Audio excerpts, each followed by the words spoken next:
Hey, welcome back to No Hype Beer Reviews. Unless it's your first time, then welcome. Please consider subscribing. If you do, hit the notification bell, get all the updates. This is every day's video. It's Saturday. On Saturdays, I do Cellar Saturday, where I drink something off the shelves behind me. And I'm laughing a little bit because I should have done this beer last Saturday. So Billy had sent me a beer that the base beer was this, and it got in my head like, oh, I should do a Firestone Walker beer for Cellar Saturday. So I did Sticky Monkey, and so I had already recorded that before I posted the one Billy sent, and then Billy's like, well, if you have one of these, I'm paraphrasing, you should do that for Cellar Saturday. I'm like, I've already filmed it with Sticky Monkey. So I'm doing back-to-back Saturdays with Firestone Walker, and I'm super stoked on this. So it's 2015. It's a blonde barley wine ale, and it is aged in barrels. All right, so I'll skip the first part because it's always the same. After the release of 10, their 10th anniversary beer, we released limited amounts of the component beers on draft only. Many of these beers gained a cult following that craft beer fans raved about and begged for us to put in bottle. Helldorado was one of these beers. We present the 2015 vintage of Helldorado, an Imperial Blonde Ale or Blonde Barley Wine.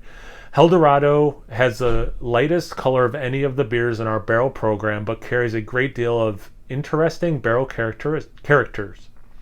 Vanilla, light char, and amazing lavender honey notes. Ooh, lavender, okay.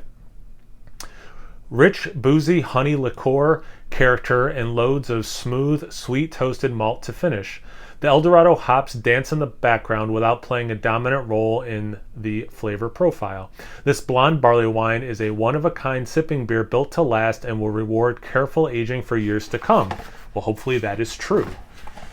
So it's what, depending on when it was actually bottled, around 8 years old at time of review. Man, I get so excited for these boxed Firestone Walker beers, and it just kind of makes me remember back in the day. They were so hard for me to get. By the time I came across them, I'm like, I gotta grab one. All right, so I guess I'll leave that up there. Yeah, I just feel like I'm gonna knock it over. Let's see. What's the ABV on this? 13.2% ABV. You know, it's Firestone Walker, so they put all the stuff on the front, but I'm not going to get into that.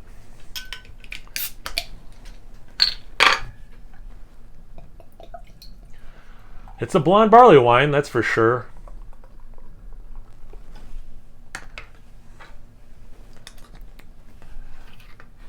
It smells from here already.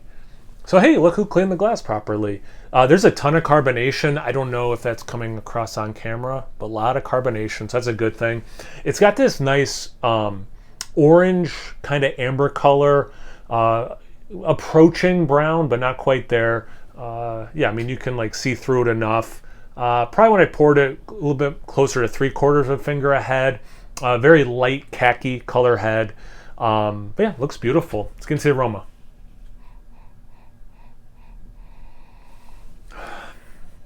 Yeah, you get like the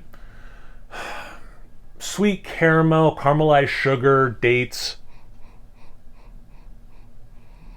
A little bit of a very sweet orange marmalade. I've used that descriptor recently, and I think I qualified it with like a very rindy version of that. This is not rindy. It doesn't have that like West Coast hop forwardness for that. So it's a very sweet, just the orange fruit marmalade. Kiss of molasses, toffee, bread pudding. Again, just like different kinds of, ways you can caramelize sugar. Some other dried fruits, a little bit of raisin, but there's like just enough of this orange thing throughout too. So like in a lot of ways it smells like a barley wine, like a traditional barley wine. But there's like just enough of like the dial was spun to be like 1 degree off, It smells awesome. It definitely like 8 years, 7 to 8 years, whatever it is, in the bottle. Like I don't smell a single off flavor. Let's see about the taste. Cheers. Hope everyone is doing well.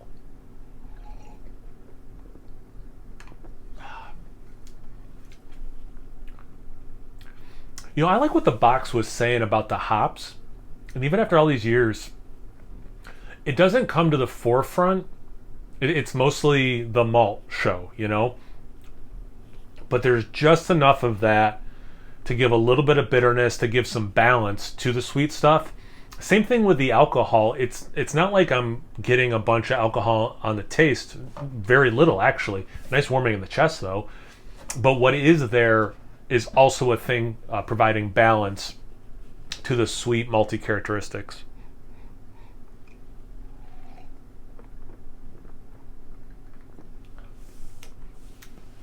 Yeah, I might say it follows the aroma pretty good. There's this through line of orange. You get that kiss of molasses, but you get a lot of caramelized sugar, some of those dried fruits. And it's interesting because I think this will be released in order. Yeah, so it will be. I recently did a 2014 Sierra Nevada Bigfoot with Thomas from Thomas Open. And that one is like the quintessential American style barley wine, obviously. This drink's different, but like if you've never had this beer before, but you've had Bigfoot, it's like you're starting with Bigfoot and you are walking towards, English style. So you're still retaining some of that orange, that you can get because it's, got those West Coast hops. But it's not as in your face. Like that beer is a hoppy beer even after, if you didn't watch that review, even after all those years, it was still hoppy. Like the box was saying, there's a hop presence, but it's not hop forward. But except for something like a Bigfoot, if you're thinking barley wine, especially the English style, there's still more hops than I associate with more of an English style barley wine. That's the short version, which took a while to say.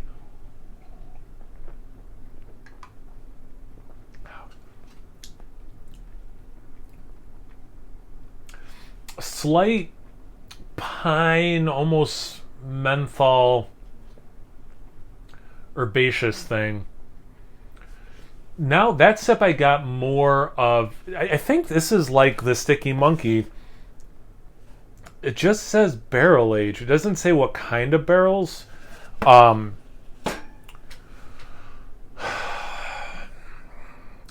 get some vanilla, I get some oak, and I kind of just get generic spirit. And that could be the base beer. It could be the big barley wine mixing with a regular oak barrel, or oak barrels plural, that makes it seem spirited.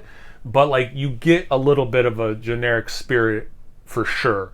I think their lavender note, honey lavender, is my caramelized sugar, and then this like menthol-ish thing, herbaceous.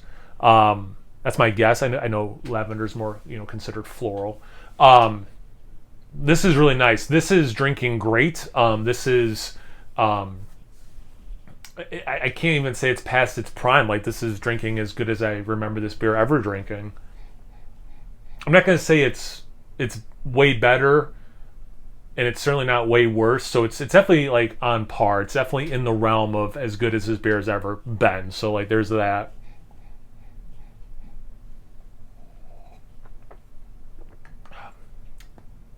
This is a fun sipper. Yeah, this is nice. I'm starting this relatively early in the day so I can enjoy it for the rest of the day. And I'm not disappointed in my choice. I'll put it this way, or put it that way. And if I'm remembering correctly, I should have looked it up because this is how forgetful I am. This was the one that Billy sent that was gin barrel aged. And you could see how those botanicals would work really well with the base beer here. So like, good job to Firestone Walker for pairing that, because like that just makes so much sense. And in hindsight, duh. So yeah, anyway, Billy, thanks for the idea. I appreciate that. Have you guys had this beer before? Have you had a blonde barley wine before? Have you drinking any barley wine? Are you drinking anything at all? You're not drinking anything while watching this. You want to just tell me something unrelated? Anything, everything, comment section below. Let's get a conversation going. Once you're done doing that, make sure you check me out on Instagram and Untapped. It's No Hype Beer Reviews at both those places. So please like, comment, subscribe, and most importantly, imbibe. Cheers, everyone.